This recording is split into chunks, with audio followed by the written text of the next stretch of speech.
very key, because employers, there are some quote unquote hidden laws that say they shouldn't do this, but they do. They go on your social media platforms.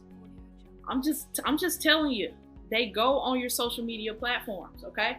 You don't want it to make or break, or it can make or break, but you don't want it to break your ability to be able to be highly employable, okay? Especially at this time. So many people are losing jobs, guys, okay? So I want to share that with you. Let me see what question you have before they get too deep and I miss some. Okay, let's see. We have Cami here. All right, so Cami asks, if I wanted to know more about compounding pharmacy, is there a college I can take online? So, Cami, yes, there are. Like, are you saying, if you're saying you want to get certified, yes, there are. They do have schools, online schools that will train you to get certified for compounding pharmacy, because that is a separate certification now. But if you just want to know and get guidance on compounding pharmacy jobs, then I suggest that you definitely get into our workforce program.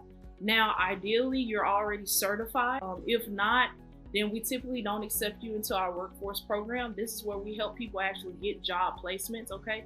We walk you through the whole process and get you all the way to the job placement, all right? So that's what I would say on that. If you're talking about the career side of things, then definitely our program is for you. On the workforce side, we can help you with that. But if you're talking about like on the technical side to get the certification, they have plenty of online schools that provide you with that.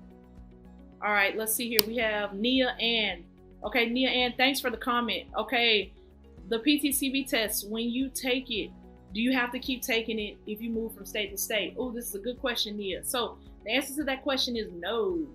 Once you get certified, the PTCB exam is a national certification. This means that it's transferable across all states within the United States, okay? Now, where it does get dicey is when you're talking about like state certification or state laws. That's where it gets dicey at, because the requirements in Texas may be different from the requirements in Georgia on a state to state level. When you're talking about federal and national, the certification applies across all states. So you're good. Good question, Nia. All right, let's see here. All right, Khadija. Khadija asks, all right, thanks for the question, Khadija. Hey, I'm well.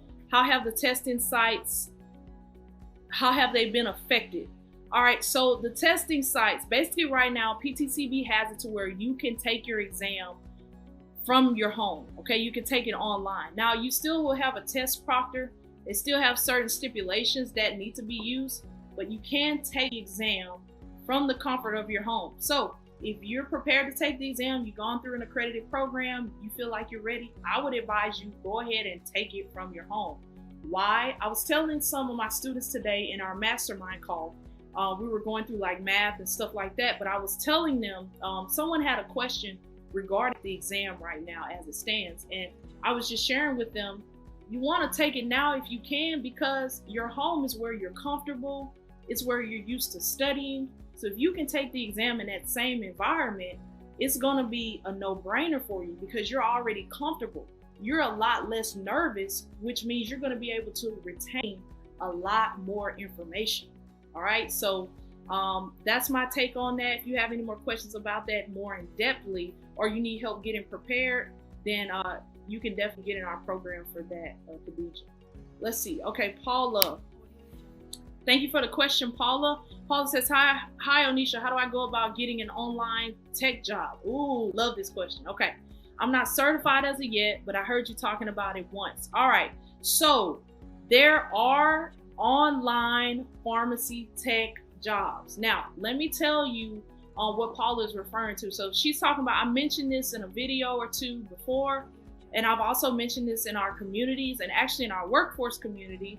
We're actually showing students how to go about getting these jobs, like as of now. Okay. So if you're certified and you need help on that workforce side, we definitely can help you out with it and help you get these specific placements that Paula is talking about. But let me just give you some stuff here and now. Okay. There are many different companies. You can just search them online. Just go on Google and type online pharmacy job.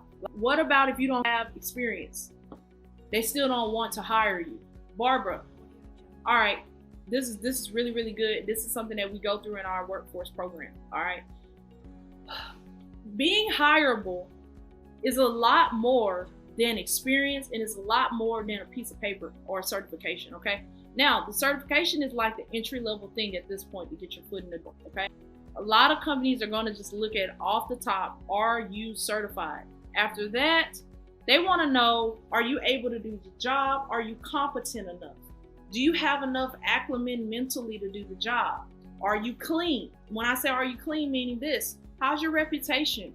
How do you look? If I come on your page and I see a bunch of things like smoking weed and all this other stuff, I'm probably going to be less reluctant to hire you. Let's just be honest. This is the reality, okay? I have to speak to you guys from an honest perspective, all right? So it's about how hireable are you? And you get a chance to present your hireability level based on your resume and based on the way you interview and the things that you do in between your resume and your interview. All right. So we break all these steps down on how to position yourself and present yourself as the most hireable candidate for these companies. Okay. Because it's a lot more than experience. We're helping students get jobs who have no pharmacy experience. A couple of them just have volunteer work. I'm just trying to think through some of our students. A couple of them just have volunteer work. They haven't even just had a real solid job, let alone pharmacy job. So it's definitely possible, Barbara, but you have to make yourself the most presentable and attractive on your resume, in between your resume and the interview, and at the interviewing process. All right. Those are like the most important tiers for being a very, very hireable candidate. All right. Most people, they like to focus on the resume, but then after the resume, they're not doing follow-up. They're not talking to the right people. They're not doing well at their interview. Their interview reflects nothing that's on their resume. So it's just things like that that employers are looking at and recruiters are looking at when they're considering candidates. It's not always all about the experience, especially now because demand is high. When demand is high, you're trying to fill those positions. So you're trying, while you don't want the worst candidate, but you're not asking for, if you can get the best, that's great. But if they're not just have all the experience, but they're competent enough, you can definitely get hired. All right. So there is tons of opportunity out here for you guys. I want you to know that. Don't count yourselves out. There's a lot of opportunity out here.